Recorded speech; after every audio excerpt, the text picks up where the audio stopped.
मैं आपको मेरी बताता हूँ, मैंने स्टार्ट किया था सैमसंग का J2 Pro फोन था ओके। और वो भी मेरा खुद का नहीं था।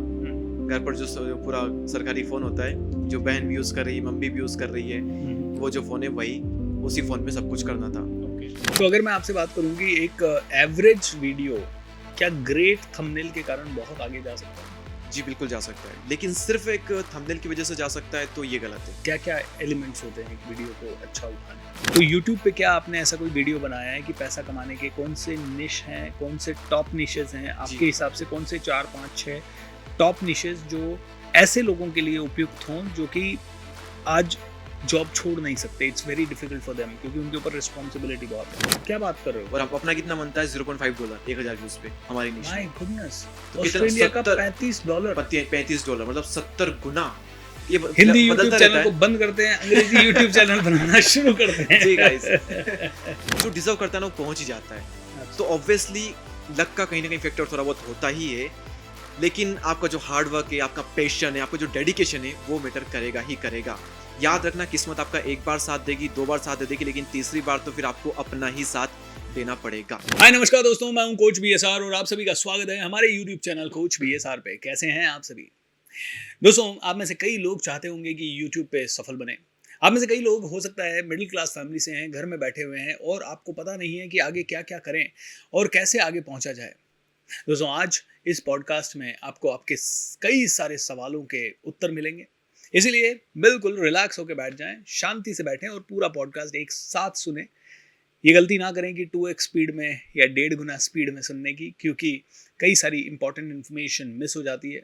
पॉडकास्ट थोड़ा सा लंबा हो सकता है, लेकिन आपके सभी सवालों का जवाब यहाँ पे ज़रूर होगा, क्योंकि आज मेरे साथ है एक यंग चैंपियन दीपक दहिया जी, जिनके एक सिंगल चैनल पे 4.1 मिलियन फॉलोअर्स हैं, सब्सक्राइबर्स हैं, यू कैन से।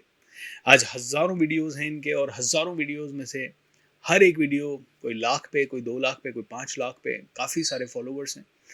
काफ़ी यंग लोगों की इंस्पिरेशन भी है और मल्टीपल चैनल्स बना रहे हैं, मल्टीपल बिजनेसेस कर रहे हैं in the young age of only 21 years. दोस्तों, 21 साल की उम्र में ये सब।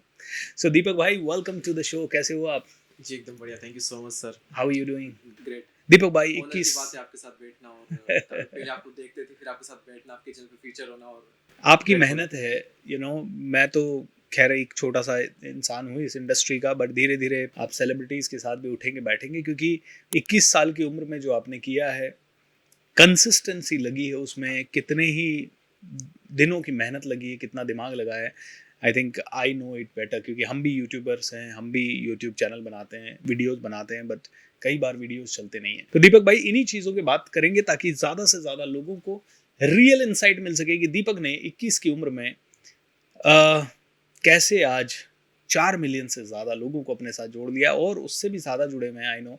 क्योंकि अगर वीडियोस के व्यूअर्स देखें तो वो तो, अगर 4 मिलियन आपके सब्सक्राइबर हैं तो मिनिमम उसका 20, 25, 50 गुना ज़्यादा लोग हाँ यूट्यूब पे आए होंगे। सो दीपक भाई, जस्ट पहला क्वेश्चन, क्या लगता है कि कितने लोग आपके यूट्यूब चैनल को आज तक देख चुके होंगे?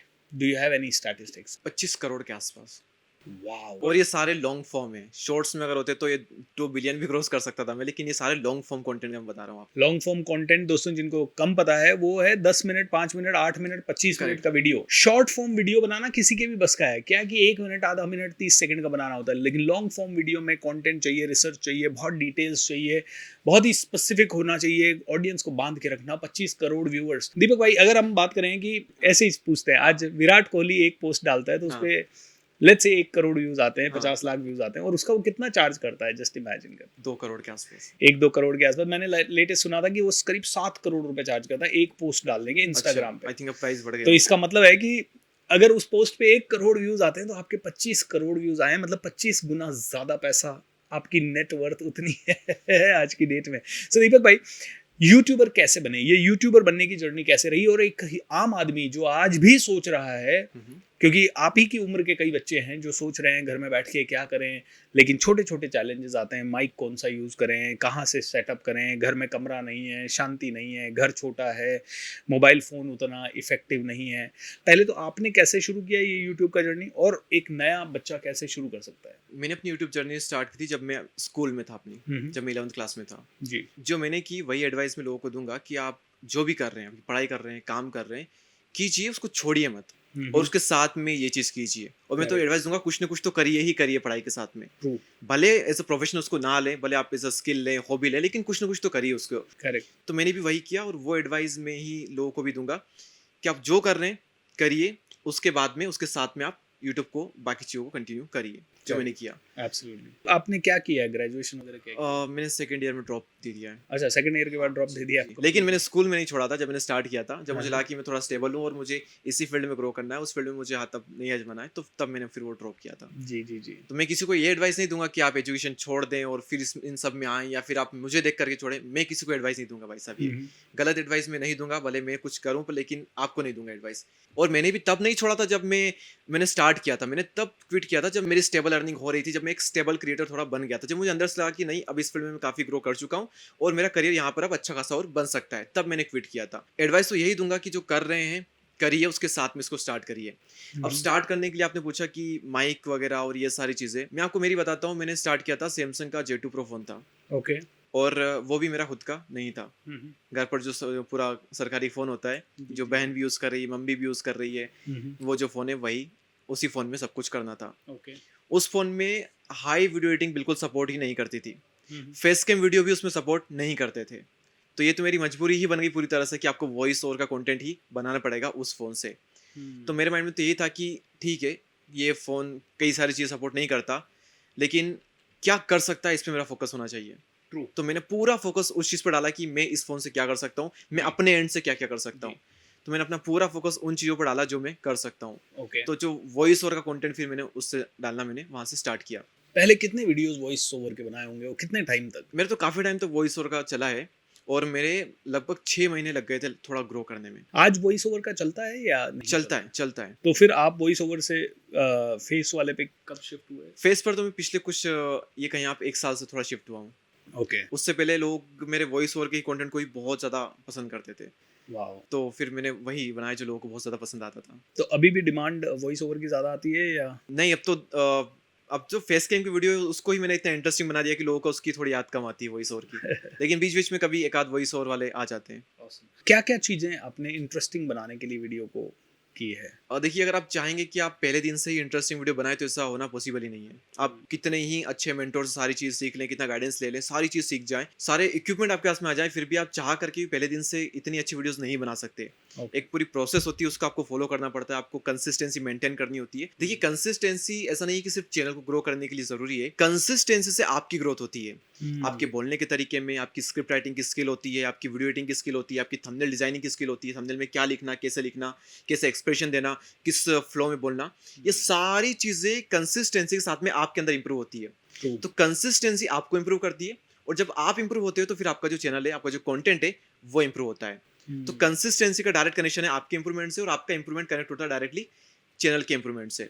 तो कंसिस्टेंसी फिर आपको वहां पर वो जो फर्क वहां पर देती है। तो अगर मैं आपसे बात करूं कि एक एवरेज वीडियो क्या ग्रेट थंबनेल के कारण बहुत आगे जा सकता है? जी बिल्कुल जा सकता है, लेकिन सिर्फ एक थंबनेल की वजह से जा सकता है तो ये गलत है। क्या क्या एलिमेंट्स होते हैं एक वीडियो को अच्छा उठाने में? 2-3 फैक्टर में समझ सकता हूँ। देखिए, यूट्यूब ना बहुत स्मार्ट है। हमको लगता है कि एल्गोरिथम वगैरह ये सारी चीज़ें, पर ना यूट्यूब बहुत स्मार्ट है। हमें लगता है कि हम इन चीज़ों के थ्रू एल्गोरिथम को पकड़ सकते हैं कि ऑडियंस रिटेंशन इस पर सही आए तो ये वायरल चला जाएगा, लेकिन ऐसा नहीं होता है। कई सारी वीडियोस में ऑडियंस रिटेंशन भी कम होता है, कई सारे थंबनेल में भी CTR हमारा कम होता है, उसके बावजूद भी वीडियो वायरल जाती है। यूट्यूब का आप बेवकूफ़ बना ही नहीं सकते। यूट्यूब इतना इंटेलिजेंट है कि वो पता लगा लेगा कि आपका कौन सा वीडियो हकदार है और कौन सा वीडियो हकदार नहीं है। आप खुद भी देखेंगे अपने वीडियोस में, तो जो आपके वायरल वीडियोस है उनमें आप खुद जाकर के देखोगे तो आपको लगेगा कि नहीं, इसमें वाकई में कुछ ना कुछ तो फील थी अंदर, इसलिए वायरल गए। तो वो जो फील होता है ना, यूट्यूब पता नहीं कहाँ से पकड़ लेता है, लेकिन पकड़ लेता है वो। जब भी हम पूरे दिल से वीडियो बनाते हो और कहीं ना कहीं लगता है कि यार ये वीडियो तो ना जाएगी, तो भले या तो अभी जाएगी, अगर अभी नहीं गई ना तो लॉन्ग टर्म में तो कहीं ना कहीं परफॉर्म करती है अच्छा। ये मैंने अपनी 5 साल की जर्नी में बहुत बार देखा है। सारे केसेस में तो नहीं, लेकिन 80 to 90% केसेस मैंने देखा ही है कि यूट्यूब बहुत स्मार्ट है। आप कहीं से कुछ ट्रिक नहीं कर सकते, आप बस दिल से वीडियो बनाइए। अगर वीडियो अच्छा है तो यूट्यूब उसको पकड़ लेगा और वो ऑडियंस तक भेज देगा उसे। तो लेकिन फिर भी हमारी तरफ से हम क्या क्या चीजें ध्यान हाँ जी, वो तो है कि आप ठीक है, लेकिन अपने एंड से भी तो क्या कर सकते हैं, वो तो मैंने ना, यूट्यूब तो अपने एंड से कर देगा। तो उसमें फिर आप पहली चीज़ की आपका जो थंबनेल है उसके लिए आप जितना अच्छा सोच सकते हैं, जितना अच्छे तरीके से लोगों से क्लिक करवा सकते हैं उनके इमोशन के साथ खेल कर या किसी भी तरीके से, तो वो आपको करना है। उसमें टाइम लगेगा। मैंने बहुत टाइम दिया था थंबनेल बनाने में। मैंने पता है मुझे कि मैं कई बार तो 3-3 घंटे तक मैंने थंबनेल बनाया सिर्फ एक वीडियो का। और कई बार आप खुद ही बनाते थे? स्टार्टिंग में तो खुद ही बनाता था सर। कुछ था नहीं तो खुद ही बनाए थे सारे, सब कुछ जी। खुद करता था। मैंने 3 घंटे दिए, 1 थंबनेल बनाया एक वीडियो के लिए, 2 थंबनेल बनाए, 3 थंबनेल बनाए। अगर पहला पसंद नहीं आ रहा तो मैंने उसको रिजेक्ट करा, दूसरा पसंद नहीं आ रहा उसको भी रिजेक्ट करा। फिर अलग-अलग वेरिएंट बनाता थंबनेल के, टेक्स्ट के अलग-अलग फ़ॉन्ट में रखता। बहुत मैंने पूरी शिद्दत के साथ उसमें काम किया। तो थंबनेल का मेरे केस में तो बहुत बड़ा रोल था। ओके। मैं आपको अपनी बता रहा हूँ, मुझे भी ये लगता था कि मेरे वीडियो से ज़्यादा अच्छे तो मेरे थंबनेल थे। अच्छा। जी, मुझे मेरे वीडियो इतने अच्छे तो नहीं लगते थे, हम्म, क्योंकि बहुत कमियाँ हैं, बहुत सारी कैसे बोल रहा हूँ, बहुत सारी चीज़ें थी, लेकिन थंबनेल मेरे बहुत कमाल के थे, क्योंकि वाओ। मैंने बहुत काम किया था उसमें। हम्म, तो उनकी वजह से मेरे वीडियोस बहुत वायरल गए थे स्टार्टिंग में। awesome। जी, उसमें 2-2 दिन में एक बार वीडियो मिलियन निकल जाती थी, क्या बात थंबनेल है। की वजह से। जी, हम्म, तो थंबनेल का बहुत, क्योंकि मैं इमेज भी बहुत सर्च कर के निकालता था अपने हम्म, वीडियोस के लिए कि किस साइट पे घुस गए तो उसके सजेशन में जाएँगे, फिर उस इमेज पर क्लिक किया उसके सजेशन में और आएगी, तो उसमें और आएगी। तो ऐसे कर के मतलब बहुत टाइम दिया मैंने, बहुत ही ज़्यादा। वाओ। अगर वीडियो में मैं 2 घंटे दे रहा हूँ तो थंबनेल में 3 घंटे दे रहा हूँ, क्या बात है। ऐसा सीन था। तो थंबनेल एक चीज़ है कि आपको थंबनेल में बहुत ज़्यादा मेहनत करनी है। सेकंड चीज़ फिर आपके वीडियो में आपको मेहनत करनी है। वीडियो में वैसे तो बहुत चीज़ें होती है, लेकिन मैं एक चीज़ मानता हूँ, वो है इमोशन। ओके। या फिर ये कहें कि आपके वीडियो का जो पर्पस है, वो पूरा होना चाहिए। कि जिस वजह से लोग आपकी वीडियो में आए हैं, जी। उनको वो चीज़ मिलनी चाहिए। करेक्ट। अगर वो मोटिवेशन के लिए आए हैं, तो उनको पूरा मोटिवेशन मिलना चाहिए। अगर वो हँसने के लिए आए हैं, तो पूरी कॉमेडी, पूरा जो हँसी वाला जो हास्य रस है, वो उनके वीडियो में वहाँ पर मिलना चाहिए। अगर आपने अपने थंबनेल में ये लिखा है, आपने वीडियो में ये बताया हुआ है, 1 करोड़ रुपए कमाने का जो पूरा फ्रेमवर्क है, वो क्या है? तो उनको पूरा फ्रेमवर्क वहाँ पर मिलना चाहिए। अगर उनको वो मिला, तो फिर आपका वीडियो वायरल जाना पक्का है। क्यों? और अगर आपने वो दिया, तो लोग ना आपसे फिर जुड़ जाएँगे, क्योंकि लोगों को अगर आप वो देते हैं जो वो चाहते हैं, तो लोग आपको वो देते हैं जो कि आप चाहते हो, और वो लंबे टाइम तक जुड़ते हैं फिर। 2 चीज़ें इंपॉर्टेंट है, एक थंबनेल हो गया और दूसरा इमोशन, या फिर ये कहें कि जो वीडियो का पर्पस है, वो पूरा होना चाहिए, चाहे आप किसी भी निश में हो। ओके। ये मैं मानता हूँ 2 चीज़ें। वंडरफुल। नहीं, नहीं, बहुत अच्छी बात कही। और इनके साथ-साथ जो मेरा एक छोटा-सा एक्सपीरियंस रहा है कि टाइटल भी आपका अगर अच्छा हो, उसमें कुछ कीवर्ड्स हों एंड डिस्क्रिप्शन में भी आपके कुछ कीवर्ड्स हों, वीडियो में भी आपने वो सारी चीज़ें, इवन यूट्यूब सिर्फ़ आपके यहाँ पर थंबनेल भी और सर मैं थोड़ा हाँ, बीच में रोक रहा हूँ, सॉरी। तो हाँ। एक चीज़ मैं क्लियर कर देता हूँ। अगर थंबनेल के साथ में टाइटल का रोल हो सकता है, लेकिन अगर आप थंबनेल में ज़्यादातर चीज़ें एक्सप्लेन कर रहे हैं, तो टाइटल का रोल फिर 10% रह जाता है। ओके। लेकिन कई बार क्या होता है, आपने देखा होगा कि सिर्फ इमेज होती है थंबनेल में, और फिर टाइटल होता है ओनली। टाइटल तो बाहर वहाँ पर होता है। टाइटल का रोल बहुत ज़्यादा बढ़ जाता है उन केसेस में। बाकी डिस्क्रिप्शन, टेक्स्ट ये 0% मैटर करते हैं। टैग्स मैटर नहीं करते? 0%। क्या बात कर रहे हैं? 0%। बस इसलिए यूट्यूब के इवेंट में मैं भी गया था, तो यूट्यूब की टीम से ही जो आए हुए थे, उनकी स्पीच थी। उन्होंने ही बताया कि टेक्स्ट का क्या रोल होता है। उन्होंने कहा 0% रोल होता है। बस ये है कि मान लो आपका चैनल कोच भी है सर, या फिर दीपक दैया मेरा, तो उसमें दैया की स्पेलिंग DAI है या फिर DAHI है। बस ये हमें लिखना है, ताकि जो लोग सर्च करें तो स्पेलिंग दोनों से। करेक्शन के लिए होता है ओनली, और कुछ नहीं है। अच्छा। ये मिथ है। और मैंने तो अपने सेकंड चैनल पर वीडियो बना करके भी बताए हैं, ऐसे वीडियो जिनमें 0 टैग्स है वो मिलियन पर है, और ऐसे वीडियो जिनमें सजा करके इतने कमाल के टैग्स लगा रखे हैं, उन पे 10 व्यूज है। तो टैक्स का कोई कई रोल लोग नहीं है। पॉपुलर लोगों को टैग में डाल देते हैं कि भाई वो कुछ पॉपुलर नहीं है। लोगों को मैंने कहा सर्च यूट्यूब करेंगे। बहुत स्मार्ट है, वो पता लगा लेता है आपका वीडियो किस टॉपिक पर है, किन्हें भेजना है, कब दिखाना है, कैसे दिखाना है। यूट्यूब बहुत स्मार्ट है, सब पकड़ लेता है। हमें Awesome. कुछ करने की जरूरत ही नहीं है। That's बस आप 2 चीजों पे फोकस करो, वीडियो और आपका थंबनेल और इमोशन पे। दोस्तों, आप में से भी देखिए कई लोग सोच रहे होंगे कि हम बनाएं नहीं बनाएं, हमें ये नहीं आता टैग्स कैसे डालने हैं। लेकिन आप देखो, बहुत सारा काम आप थंबनेल, बहुत सारा काम आप अपने इमोशन, आपके कंटेंट इज द किंग, वहां से आप शुरू कर सकते हो। और वो सारी चीजें अगर आपने शुरू की तो it's going to really create magic. Okay. तो दीपक भाई, इस जर्नी में आपको ऐसा नहीं है कि आपने चालू किया होगा और आपको अच्छे पैसे भी मिलने लग गए होंगे। आज आपका यूट्यूब से पैसा किस किस तरह से आता है? शुरू में क्या क्या चैलेंजेस आए और क्या क्या एक्सपेक्टेशन थी जो पूरी नहीं हुई और जिनको पूरा होने में काफ़ी पेशेंस लगा हो? और उस पेशेंस के समय में आपने क्या सोचा? पहली बात तो सर, ऐसी कोई एक्सपेक्टेशन मेरी बची नहीं जो मेरी पूरी ना हुई हो। मैं आपको बताता हूँ बिल्कुल रियल जेन्युइन, कि मैं तो ये सोच करके यूट्यूब पर आया था कि अगर मेरी यूट्यूब से मंथली 15 से 20,000 अर्निंग होती है, 18,000 रुपये अर्निंग होती है, जी। तो मैं वही यूट्यूब पे काम करूंगा करेक्ट। पूरे मन से, पूरे मजे से। इतना सोच करके मैं आया था। फर्स्ट अर्निंग हुई थी, वो हुई थी लगभग 9 महीने बाद। एक अच्छा। स्पॉन्सरशिप के थ्रू हुई थी वो मेरी वो। ओके। हाँ, तो वो मेरा पहला पेमेंट आया था 10,000 रुपये। और 10,000 रुपये मेरा पहला पेमेंट आया। 2,000 रुपये मैंने घर वालों से लिए, और 12,500 रुपये का मैंने अपना फ़ोन ले लिया क्योंकि मुझे कंटेंट क्रिएशन में उसकी बहुत बहुत ज़्यादा ज़रूरत थी, क्योंकि जो पुराना फ़ोन था वो बिल्कुल सपोर्ट नहीं करता था वीडियो एडिटिंग को। वो उसकी बैटरी बहुत ख़राब हो चुकी थी, घर वाले बिल्कुल सपोर्ट नहीं करते, क्योंकि वो तो वेट करते थे कि कब महीना ख़त्म हो, कब नेट पैक ख़त्म हो और ये वीडियो बनाना बंद करें। तो मेरे लिए सबसे टफ टास्क ये था कि अगर ये महीने का नेट खत्म हो गया तो अगले महीने नेट आएगा कहाँ से, फ़ोन में डाटा कहाँ से आएगा, तो मैं क्या करूँगा। और कई कई महीनों तक तो मेरे फ़ोन में स्टार्टिंग में डाटा भी नहीं होता था, तो मैं अपने फ्रेंड के पास जाता और फिर उसका हॉटस्पॉट लेकर के अपनी वीडियोस वगैरह अपलोड करता। एक्सीलेंट। ये भी मैंने किया उसमें। तो इससे काफ़ी स्ट्रगल रहा, लेकिन फाइनली 9 महीने लगे और घर वालों को भी फाइनली मैंने बिलीव दिलाया कि जो बोल रहा था वो सच है।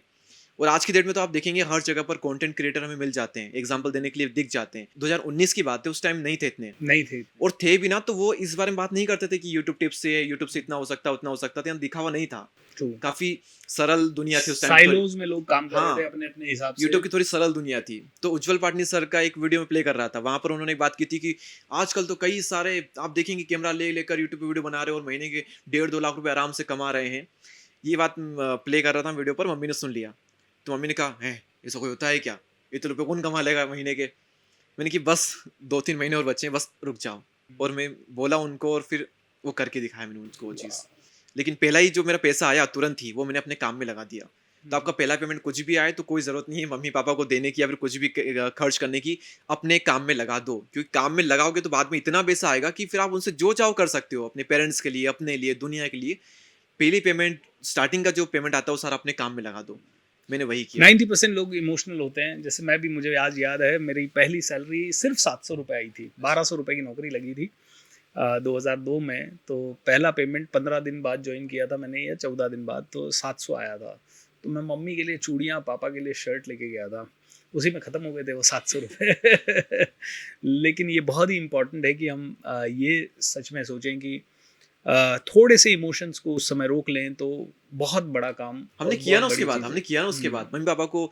हम उस टाइम किराए के घर में रहते थे, करेक्ट। उसके बाद हमने फिर 50 लाख का घर बना के दिया मम्मी पापा को। एक्सीलेंट। तो वही है कि थोड़ा पेशेंस रखो, बाद में बहुत कुछ हो जाएगा, लेकिन वो बहुत कुछ हो उसके लिए जहाँ इन्वेस्ट करना चाहिए वो हमें करना चाहिए स्टार्टिंग में। तो how does your parents feel now, मतलब उनको अब कैसा लगता दे है? Feel proud, extremely proud. Wow. So आपके कितने ब्रदर्स एंड सिस्टर्स हैं? मेरी एक सिस्टर है। पापा क्या करते हैं? पापा हलवाई का काम करते थे पहले, अच्छा। और मम्मी सिलाई का काम। अभी बंद कर दिया अभी पापा? सिर्फ शौक के लिए करते हैं, इतना काम नहीं करते, उनका स्टाफ है वही सब कुछ हैंडल करता है। करेक्ट। और अब पैसों के लिए नहीं करते, मम्मी पापा दोनों पैसों के लिए काम नहीं करते। तो मतलब you are sole bread earner kind of a person now है या इन द फैमिली। ऑसम। तो if you don't mind, can you just रफली शेयर कि कितना हो जाता होगा यूट्यूब से आपका महीने का या साल का? हमारे 2 चैनल है, एक मेन चैनल है और एक सेकंड चैनल है, जी। और दोनों पे स्पॉन्सरशिप भी हमने काफ़ी की है। उसके अलावा पिछले कुछ महीने में कोर्सेज से भी हमारी काफ़ी अर्निंग हुई है। तो ये 3-4-5 के अराउंड हो जाता है। 3-4-5 इससे ऊपर भी थोड़ा लाख पर मंथ? हाँ, हाँ जी। ऑलराइट। इससे थोड़ा ऊपर भी हम कभी निकल जाते हैं, थोड़ा नीचे भी कई बार होता है। ऑसम। दोस्तों, अगर 5 लाख भी आप हाईएस्ट लेवल पकड़े हैं और लोअर लेवल 3 लाख पकड़े हैं आप, तो मिड लेवल को आप पकड़ सकते हैं 4 लाख रुपए के आसपास per month on an average YouTube से होता है। और ये तो दीपक भाई की अभी शुरुआत है, अभी वो 21 के हैं, इसलिए वो भी थोड़ा, मुझे लग रहा है थोड़ा स्लो खेल रहे हैं, थोड़ा आराम आराम से खेल रहे हैं, समय हाथ में है। लेकिन आपको बताऊं, जैसे हमारे आपसे कम है सब्सक्राइबर, 2.5 मिलियन हैं, 2-3 चैनल और हैं, बट हमारा बिजनेस मेजर ट्रेनिंग करा है, तो यूट्यूब ने हमें बहुत अच्छा दिया है भगवान की कृपा से, बिकॉज ऑफ ट्रेनिंग कोर्सेज। शायद कोर्सेज ज़्यादा थे। तो दोस्तों, यूट्यूब से जो अर्निंग होती है, पहला तो यूट्यूब देता है आपको, दूसरा आपको यूट्यूब पे वीडियोस बनाने के लिए आजकल कंपनीज या कोई ना कोई लोग आपको पैसा देते हैं कि भाई हमारे बारे में बात कर दो, हमारी ब्रांड के बारे में थोड़ा मेंशन कर दो, जैसे कि बहुत सारी कंपनीज है जैसे कुकू एफएम एंड ऑल। तीसरा, यूट्यूब के कारण आपको स्पीकिंग एंगेजमेंट्स मिलते हैं, वहाँ से आपको पैसा आ सकता है। ये पॉडकास्ट शो तो हम दीपक भाई और हम लोग फ्रेंड्स हैं, इसलिए कॉम्प्लीमेंट्री एक दूसरे के लिए कर रहे हैं हम लोग, लेकिन अदरवाइज इस तरह के पॉडकास्ट शोज़ के भी आजकल पैसे अच्छे मिलते हैं एंड बहुत अच्छे मिलते हैं। ओके। और एक और अर्निंग का तरीका है, and that is selling your courses या प्रमोटिंग एनी प्रोडक्ट, जिसको अफिलिएट मार्केटिंग कह सकते हो, या फिर अपने खुद के कोर्सेज या खुद के प्रोडक्ट्स हैं तो खुद के प्रोडक्ट्स आप पे कर सकते हो। तो इस तरह से यूट्यूब और अर्निंग देता है। इसके अलावा कोई और तरीका जिससे यूट्यूब से पैसा बनता हो? इसके अलावा तरीके तो काफ़ी है। आप खुद का पर्सनल कुछ प्रोडक्ट निकाल लें, मतलब हम स्पॉन्सरशिप में क्या करते हैं, कंपनी आती है और फिर हम उसके बारे में बोलते हैं, ट्रू, तो हम खुद का ही ब्रांड बना लें, खुद का ही जी। प्रोडक्ट बना लें, फिर उसके बारे में बोलें, एब्सोल्यूट, तो उसमें सबसे ज़्यादा पैसा है देखा जाए उसमें तो। सबसे ज़्यादा पैसा। उसमें हमको मज़ा भी आता है प्रमोट करने में, और वो हाँ, हमने बनाया होता है अपनी ऑडियंस को माइंड में रख करके। करेक्ट। कंपनी हमारे पास में आती है तो कंपनी ने हमारी ऑडियंस को माइंड में नहीं रखा था, हमारे पास हुँ, हर तरह की ऑडियंस है, तो हमारी हुँ, ऑडियंस को उसने माइंड में नहीं रखा था, लेकिन हम अगर प्रोडक्ट बना रहे हैं तो पूरी तरह से हमारी जो ऑडियंस है वो हमारे माइंड में है। हुँ, तो फिर वो ऑडियंस परचेज भी करती है, ज्वाइन करती है उस चीज़ को, और हमें मज़ा भी आता है वो चीज़ करने में। एब्सोल्युटली। अभी बात करते हैं कि खुद का प्रोडक्ट, तो are you planning to launch your own product? मेरे प्रोडक्ट हैं। अच्छा, हाँ जी। कौन-कौन से हैं? अभी तो 1-2 कोर्सेज़ हैं, हुँ, अभी थोड़ा और हम इसमें कुछ कोर्सेज़ ऐड कर रहे हैं। ऑलराइट, बाकी फ्यूचर में फिर कुछ प्रोग्राम्स वगैरह हमारे होंगे। एक्सीलेंट। तो दीपक भाई, जैसे क्या लगता है आपको, आप ज़्यादा लकी हैं दूसरों से, या फिर ये सिर्फ हार्ड वर्क का गेम है या स्मार्ट वर्क का गेम है? क्योंकि ऐसा भी नहीं होगा ना कि कई लोग और भी तो मेहनत कर रहे होंगे और वो भी बेचारे यंग होंगे, स्मार्ट होंगे, वो भी रिसर्च करके कर रहे होंगे, दिमाग लगाया होगा उन्होंने भी बहुत, लेकिन उनके सब्सक्राइबर 3-4 साल में लाख को भी टच नहीं कर पा रहे और आपके 4-5 मिलियन पे टच कर रहे हैं। सर आपने पूछा कि क्या किस्मत का खेल है, मेहनत का भी, या फिर इसमें मैं कहूँगा ओवरऑल सभी चीज़ों का कहीं न कहीं हाथ है। हुँ, हाँ, लेकिन हम ये कहें कि सिर्फ़ किस्मत का हाथ है तो गलत होगा। ट्रू। ये कहें कि सिर्फ़ हार्ड वर्क ही है तो भी गलत होगा, क्योंकि हार्ड वर्क तो सभी कर रहे हैं, मेहनत हुँ, सबने हुँ, की है। ट्रू। बहुत सारे लोग स्मार्ट वर्क भी करते हैं, तो सारी चीज़ों का यहाँ पर मेल है। जी। भगवान का आशीर्वाद भी है, बहुत लोगों का सपोर्ट भी है, तो सारी चीज़ें हैं। हुँ, हुँ। लेकिन हाँ, हार्ड वर्क तो ऑब्वियसली एक फैक्टर रहता ही है। लेकिन मैं कहूँ कि जो ग्रो नहीं किया है, ऐसा बंदा मुझे नहीं मिला जिसमें मैं अपने आप को देख सकूँ। हुँ, ऐसा मुझे मिला ही नहीं है। तो करेक्ट। फिर कैसे कह सकता हूँ कि ये इस वजह से ग्रो नहीं किया? किस्मत तो मान लो आपका एक बार साथ दे भी देगी, लेकिन बार-बार साथ नहीं देगी। हुँ, फिर आपको अपने आप का साथ देना ही पड़ेगा। ट्रू। अगर आप अपने आप का साथ नहीं दोगे तो फिर किस्मत कितनी बार आपका साथ देगी? तो आपको अपना साथ देना पड़ेगा, और मुझे अभी तक नहीं दिखा कि ये बंदा ग्रो नहीं कर पाया, या फिर इस टाइप का कोई बंदा जिसमें मैं अपने आप को देख सकूँ, अपने पुराने वर्ज़न हुँ, को, हुँ, जो हुँ। स्टार्टिंग में किस लेवल शिद्दत से मेहनत कर रहा था, किस डेडिकेशन के साथ में। मैं उसको अपने आप को देख ही नहीं पाया किसी में। और जिनमें मैं अपने आप को देखता हूँ, वो ऑलरेडी ग्रो कर चुके हैं। और ऐसी बात थोड़ी ना एब्सोल्युटली, कि ग्रो नहीं की, सिर्फ़ मैं ही ग्रो किया हूँ, कई सारे लोग ग्रो कर चुके हैं। तो उनमें वो दिखता है। जो ट्रू। डिज़र्व करते हैं वो ग्रो कर ही जाते हैं। आज नहीं तो कल ग्रो कर ही जाते हैं। आप बताइए, आप भुवन बाम को जानते हैं? बीबी जी, क्राइस्ट। जी, जी। क्या कोई ऐसा बंदा है जो उस लेवल का कंटेंट क्रिएट करता हो और वो ग्रो नहीं किया हो? नो, कोई नहीं किया। जो डिज़र्व करता है ना वो पहुँच ही जाता है। तो एब्सोल्युटली। ऑब्वियसली लक का कहीं न कहीं फैक्टर थोड़ा बहुत होता ही है। लेकिन आपका जो हार्ड वर्क है, आपका पैशन है, आपका जो डेडिकेशन है, वो मैटर करेगा ही करेगा। याद हाँ, रखना, किस्मत आपका 1 बार साथ देगी, 2 बार साथ दे देगी, लेकिन तीसरी बार तो फिर आपको अपना ही साथ देना पड़ेगा। तो सारी चीज़ों का देखिए सर कहीं न कहीं तो फैक्टर है। So beautiful. दोस्तों, इसीलिए जैसे आप में से कई कह रहे हैं कि सर मैं मेहनत कर रहा हूँ, नहीं हो रहा, कुछ तो गलती कर रहे हैं, वो उसको ढूँढिए, कौन-सी गलती कर रहे हैं, समझिए। हर चीज़ पे मेटिकुलसली ध्यान दीजिए, मूवी बनानी है तो स्टार कास्ट से लेके हर चीज़ को आपको मद्देनज़र रखना होगा।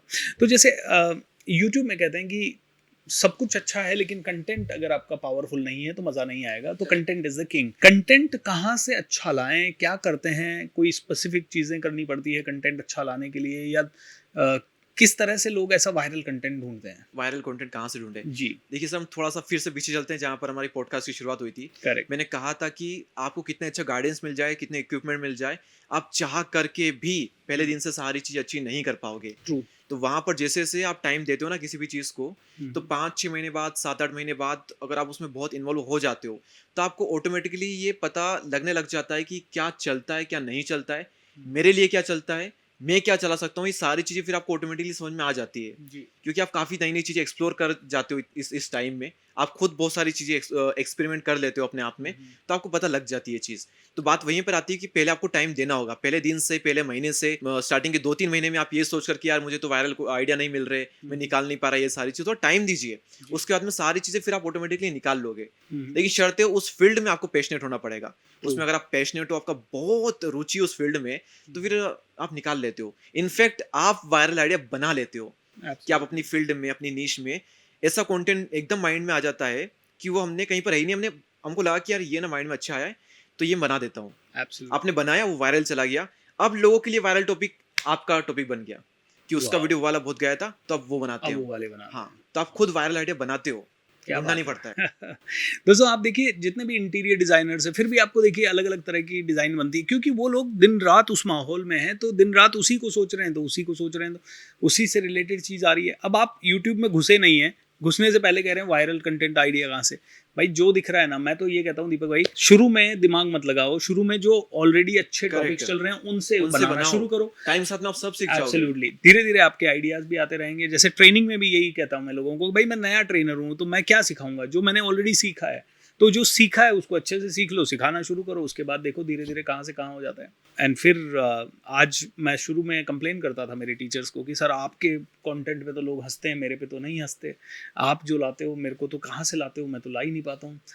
तो वो कहते थे भाई करता जा, अपने आप हो जाएगा। और जब आज मैं करता हूँ तो आज मुझे दिखता है कि सेम कॉम्प्लीमेंट मुझे मिलते हैं कि सर आप जो कंटेंट लाते हो वो तो हम तो सोच ही नहीं पाते हैं। जबकि मुझे लगता है कि मैं नया तो कुछ लाया नहीं है। आपके मेंटर कौन बिकॉज है? यू आर ऑलरेडी, मेरे मेंटर्स बहुत सारे हैं, लेकिन नित्य शांति एक मेरे बुद्धिस्ट जिनकी आप बात कर रहे हैं। जी जी, नित्य शांति Okay. ये बुद्धिस्ट मंक है। ओके। तो दीपक भाई एक दो सवाल और लेता हूँ। जैसे कि अगर किसी भी इंसान को आज की डेट में पैसा कमाना है, तो YouTube पे क्या आपने ऐसा कोई वीडियो बनाया है कि पैसा कमाने के कौन से निश हैं, कौन से टॉप निशेज हैं आपके हिसाब से, कौन से 4 5 6 टॉप निशेज जो ऐसे लोगों के लिए उपयुक्त हों जो कि आज जॉब छोड़ नहीं सकते, it's very difficult for them, क्योंकि उनके ऊपर रिस्पॉन्सिबिलिटी बहुत है। जैसे आप लोअर मिडिल क्लास फैमिली या मिडिल क्लास फैमिली से हैं, वैसे ही मैं भी लोअर मिडिल क्लास फैमिली से हूँ। हमारे लेवल के लोग जो जिनके पास सुविधा होती नहीं थी, ना फोन है, ना वीडियो है, ना कुछ और है, तो कौन से वायरल आइडियाज हो सकते हैं जिनसे कि घर बैठे कम समय में, पार्ट टाइम में या थोड़ा बहुत एनर्जी डाल के पैसा अच्छा कमाया जा सकता है? सर मैंने एक वीडियो तो बनाया है जहाँ पर बताया मैंने कि कौन सी निश से जहाँ पर पैसा बहुत बहुत ज़्यादा बनता है।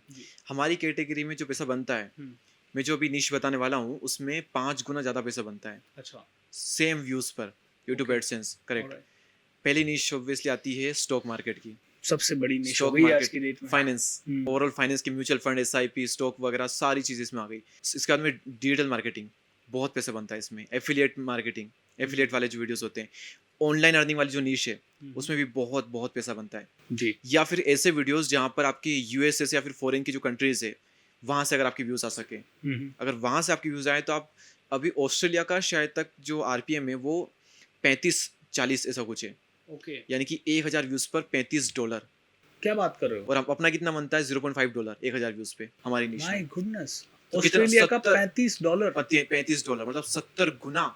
ये हिंदी यूट्यूब बदलता चैनल रहता को है। बंद करते हैं, अंग्रेजी यूट्यूब चैनल बनाना शुरू करते हैं। जी गाइस। और ये फ्लक्चुएट होता रहता है। सिंगापुर का कई बार हाई हो जाता है, कभी ऑस्ट्रेलिया का हाई पहुंच जाता है। हाँ। तो ये बहुत बहुत हाई है। तो मैं तो बताया कि मतलब होते हैं इस तरह की वीडियो हम बना सकते हैं, जरूरी नहीं कि हमारी लैंग्वेज मैटर करे। वहाँ पर मिस्टर बीन साइलेंट कॉमेडी, कहाँ लैंग्वेज है, फिर भी उनके हर कंट्री से व्यूज आते हैं। ऐसे अब मान लो किड्स के वीडियो हम बना रहे हैं, उसमें लैंग्वेज मैटर ही नहीं करेगी, तो उसमें आपके व्यूज हो सकता है बाहर से बहुत ज्यादा आए, तो वहाँ पर अर्निंग आपकी बहुत ज्यादा हो। तो अर्निंग के तो ये कुछ फैक्टर है। और ये जो तुमने कुछ कैटेगरीज बताई है, यहाँ पर भर भर के पैसा है। मतलब कुछ मिला के सोचना पड़ेगा कि चल क्या रहा है? मार्केट को समझना स्टडी पड़ेगा, करना पड़ेगा थोड़ा। अच्छा। बाकी आपने बताया कि अगर कोई जॉब वॉब कर रहा है तो वो इजीली क्या कंटेंट बना सकता है, तो मैं तो उसमें वही कहूँगा कि आप पहले अपना इंटरेस्ट देख लीजिए। हर कैटेगरी में सिंपल कंटेंट भी बनाया जा सकता है जो चलता है, और थोड़ा हैवी कंटेंट भी बनाया जा सकता है जो चलता है। तो आप पहले इंटरेस्ट फाइंड कीजिए, अपना नीश फाइंड कीजिए। इंटरेस्ट अगर होगा तो आप थोड़ा लॉन्ग टाइम में कंटेंट बना पाएंगे। अदरवाइज वही होगा सबके साथ होता है 90% लोगों के साथ में, 1 महीना बनाया, 2 महीना बनाया, नहीं हुआ छोड़ दिया, फिर किसी को देख लिया, 4-5 महीने की गैप दी, फिर 5 वीडियो बनाए, फिर छोड़ दिया, और फिर यही सब करके हमसे मिलते हैं, दीपक सर मेरा यूट्यूब चैनल देखना एक बार यार, कैसा क्या ग्रो नहीं हो रहा वगैरह वगैरह। क्या मतलब नहीं। मेरा हैक हो गया था दीपक भाई, तब से थोड़े व्यूज नहीं आए, फिर मैं डीमोटिवेटेड हो गया, फिर मैंने 6 महीने नहीं बनाए कंटेंट वगैरह अच्छा। हालांकि डीमोटिवेटेड तो नहीं हुआ, लेकिन मैंने कहा यार ये सब पता नहीं, एक मिनट का होता है ना कि आप बहुत मेहनत करके आप एक लेवल पे आए, 2.5 मिलियन तक मैं आ गया, आई थिंक 22 लाख 23 लाख तक आ गया मैं, और उसके बाद हैक हो गया था चैनल। उसके बाद के 2 लाख सब्सक्राइबर होने में मुझे 1-1.5 साल का समय लग गया। तो ये हैक होने के कारण एल्गोरिदम कैसे डिस्टर्ब हो जाता है इतना? हैक हुआ था या टर्मिनेट हुआ था यूट्यूब? हैक हुआ था। हैक हुआ था। अब देखिए इसमें तो हमारा कंट्रोल है नहीं, पर हम यही है कि हम 2 स्टेप वेरिफिकेशन ऑन करके रखें, चांसेस कम हो जाते हैं। या फिर हमारी जो चैनल की जो आईडी है, जिस हमने चैनल बनाया हुआ है, उसको कहीं पर भी शो ना करें किसी को भी। ये 2-3 चीजें जो कि हम रख सकते हैं। मतलब वो ईमेल आईडी आपको कहीं पर भी आपको यूज नहीं करनी है। यूज इन द कि अगर यूज करेंगे तो कहीं ना कहीं किसी को दिख सकती है वो, और उससे फिर चांसेस बढ़ सकते हैं हैक होने के। अच्छा। तो ये चीज़ स्टार्टिंग से ही हर क्रिएटर को एडवाइस दी जाती है कि अपनी जो आईडी है मेन उसको कहीं पर भी शो ना करें, ना ही यूज़ करें। मैंने देखा कि कई लोगों का जिन का हैक हुआ था उनके सबके व्यूज़ या इतने डिस्टर्ब्ड हो गए थे कि जहां हमारे एक एक वीडियो पे मान लो 2 लाख व्यूज़ आ रहे हैं, वो सीधे आ गए 20,000 पे, 15,000 पे, 10,000 पे। क्योंकि आप ना बहुत बड़ी गैप दे देते हो, तो चैनल के साथ-साथ ना आपके अंदर भी वो जो इमोशन है उसमें बदलाव आ जाता है। ओके। शायद हम वो इमोशन फिर से एकदम से वो जनरेट नहीं कर पा रहे हो, ये हम्म। भी एक रीज़न हो सकता है ये क्योंकि हुआ था, मेरे साथ तो हुआ था। डेड का मतलब क्या होता है? मरा हुआ इंसान। मरा हम्म। हुआ में तो बिल्कुल एनर्जी नहीं होती, बिल्कुल कुछ मूवमेंट नहीं होती। Movement true. मतलब ज़ीरो, अब की ज़ीरो तो करेक्ट। नहीं है ना, करेक्ट। बड़े हैं। अनुराग ऋषि सर का चैनल आपने देखा होगा, उनका भी डिलीट हुआ था, ऑलमोस्ट 1 महीने डेड बाद हो आया गया था। था। उसके बाद में तीसरा ही वीडियो उन्होंने मिलियन पहुँचाया। हम्म। क्यों? क्योंकि उन्होंने कंटेंट को पूरी तरह चेंज कर दिया। वो जो पहले थे और जो बाद में आए, उसमें बहुत बड़ा डिफरेंस था। फैक्ट ये है कि उनका जो डिफरेंस निश ही था वो चेंज कर दिया था पॉजिटिव वे में उन्होंने। था। हम्म। जो डिफरेंस आया वो बहुत पॉजिटिव वे में आया हम्म। और कई लोगों का नेगेटिव वे में आता है कि बट वो शायद इसलिए भी था कि उनका मेजर अर्निंग और मार्केटिंग सोर्स चैनल ही था। हमारे पास शायद हमारा मार्केटिंग सोर्स, हमारा अर्निंग सोर्स कुछ और था, तो that might have been one of the reasons. हो सकता है। इसके अलावा मैंने कई सारे चैनल देखे हैं। मेरा एक फ्रेंड है एबी वायरल, अगर आप जानते हो तो एक रैपर है। यस। उसका चैनल तो ऑलमोस्ट 2.5 साल से डेड था। हम्म। लेकिन मैं नहीं मानता वो डेड था। वो अंदर से खुद डेड था, इंसान ही। वो उस लेवल का कंटेंट बना नहीं पा रहा था। लेकिन फिर वो संदीप सर के शो में गया, मैंने भी थोड़ा उसको कुछ सपोर्ट किया, मैंने कुछ थंबनेल बना करके दिए अपने एंड से 1-2। कंटेंट एकदम तगड़ा आया, उसका 5 मिलियन गई रैप उसकी। वाओ। उसके बाद में उसकी 7 से 8 वीडियो मिलियन क्रॉस की। जो 2.5 साल से डेढ़ था, 2.5 साल से किसी वीडियो पर उसके 1 लाख व्यूज़ नहीं आ रहे थे। उसके बाद में उसकी 7 वीडियो मिलियन चली गई 4-5 महीनों में। वाओ। तो इतना फ़र्क कहाँ से आया? एकदम से चैनल में चेंज कैसे आया? उसके अंदर चेंज आया तो चैनल में चेंज आ गया। एब्सोल्युटली। उसके अलावा मैंने कई सारे चैनल देखे हैं जो कि लोग डेड बोलते थे उनको, वो ग्रो किए हैं क्योंकि इंसान ने कंटेंट को बदला और इंसान ग्रो किया अपने आप में।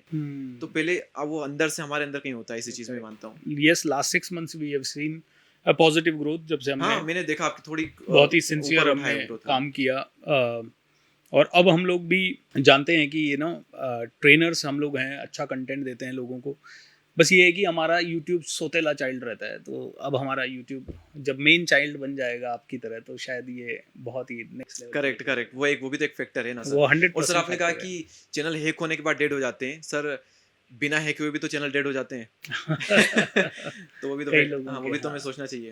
नहीं, it's like making a movie, every time you need to think something viral, right? Viral पे वायरल हिट दिए जाओ। दीपक भाई, ऐसे कुछ टिप्स जो कि आप लोगों को देना चाहेंगे about making money? Making money तो आपने बताया, लेकिन और कोई चीज़ें जो छूट गई हैं इस पॉडकास्ट में जो लोगों को पता होनी चाहिए and which can help them create, जैसे अपने कंफर्ट जोन से बाहर कैसे आएँ, ये विश्वास अपने ऊपर कैसे जगाएं बार बार कि यार होगा, मेरा कंटेंट वायरल होगा? क्योंकि लोगों के पास एक प्रॉब्लम है कि पैसा नहीं होता है और उनके घर वालों का प्रेशर भी होता है, मार्केट का प्रेशर भी होता है कि भाई कुछ कर। तो how do they deal with this pressure? देखिए, घर वालों का जो प्रेशर होता है और जो खुद का भी प्रेशर होता है, ऐसे में तो यही है कि अगर आपको अपने आप पर पूरा विश्वास है कि मैं कर जाऊंगा, तो फिर आप दुनिया को भी विश्वास दिला ही लेते हो, मैं कर जाऊंगा। और अगर दुनिया को विश्वास आप नहीं भी दिला पाए, तो फिर आप अपने विश्वास के दम पर आप टिके रहते हो। विश्वास में वो ताकत है जो आपको टिका के रखती है। लेकिन इंसान को खुद पे विश्वास नहीं है कि मेरा हाँ हो जाएगा तो हो जाएगा, नहीं होगा तो देखेंगे वगैरह। अगर ऐसा है तो फिर नहीं होगा। अगर ऐसा है कि होगा ही होगा, पूरा विश्वास है तो हो जाएगा। बस इतना इंसान को अपने अंदर रखना होता है। तो बस सिंपल है। बाकी क्या एडवाइस उनके लिए होनी चाहिए, तो मैं तो ये कहूँगा, एडवाइस के पीछे भागो ही मत आप। करेक्ट। जितना सिंपल हो सके उतना सिंपल चीज़ों का आप रखें ना। मतलब जितना बेसिक और जितना बोरिंग होगा ना प्रोसेस, उतना बेटर है। हम अगर मार्केट में भी देखें, स्टॉक मार्केट में, तो आपकी जो इन्वेस्टमेंट है जितनी बोरिंग होगी उतनी बढ़िया है। बोरिंग मतलब आपने डाल दिया, कुछ मत करो, बस छोड़ दो उसको 15-20 साल के लिए, करेक्ट। तो ग्रो करेगी। आज लिया, कल बेच दिया, फिर ले लिया, आपके लेने के बाद एकदम मार्केट गिर गया तो आपने डर में आके बेच दिया, फिर आपको लगा नहीं अब ऊपर उठ रहा, तो अब ऐसे करोगे तो कुछ नहीं होने वाला है। जितना बोरिंग इन्वेस्टमेंट होगा उतना ज़्यादा ग्रो करेगा। तो हर फील्ड में, यहाँ पर भी कंटेंट क्रिएशन में, चीज़ों को जितना हो सके बेसिक रखिए, सिंपल रखिए। जो बेसिक फंडामेंटल्स होते हैं जो मैंने बताए हैं, बस उन्हीं पर फोकस कीजिए। किसी से पूछिए मत, कोई ज़रूरत नहीं है पूछने किसी से। एक टाइम बाद आपको खुद दिख जाएगा सारी चीज़ें। तो जितना हो सके सिंपल रखिए, फालतू एडवाइसेस के पीछे मत जाइए, सिंपल चीज़ों पर फोकस कीजिए और मेरे हिसाब से ग्रो हो जाएगा। कोई ऐसे सॉफ्टवेयर्स या टूल्स हैं जिनसे कि हमें कंपैरिजन मिल जाए, जिनसे कि हमें वायरल वीडियो आइडियाज़ मिल जाए, कौन से आइडियाज़ चल रहे हैं अभी मार्केट में, ट्रेंड्स कौन से हैं, ये पता लग जाए? ये तो ना हमें यूट्यूब स्टूडियो खुद ही हमें आजकल रिसर्च वाले सेक्शन बताता रहता है। ओके। लेकिन मैं तो कहूँगा आप खुद सोशल मीडिया पर, यूट्यूब पर, इंस्टाग्राम पर जा करके सर्च करें कौन कौन से क्रिएटर वायरल हो रहे हैं, कौन कौन से उनके वीडियोस वायरल हो रहे हैं, क्यों हो रहे हैं।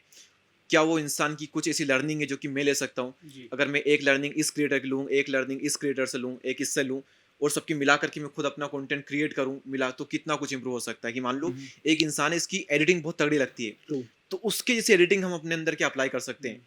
एक इंसान के बोलने का तरीका बहुत लाजवाब है, तो क्या उसके जैसा फ्लो उससे कुछ सीख करके हम अपने अंदर अप्लाई कर सकते हैं। एक एक क्रिएटर इसकी थंबनेल डिजाइनिंग स्किल बहुत अच्छी है, तो क्या उसकी थंबनेल डिजाइनिंग से हम कुछ सीख सकते हैं।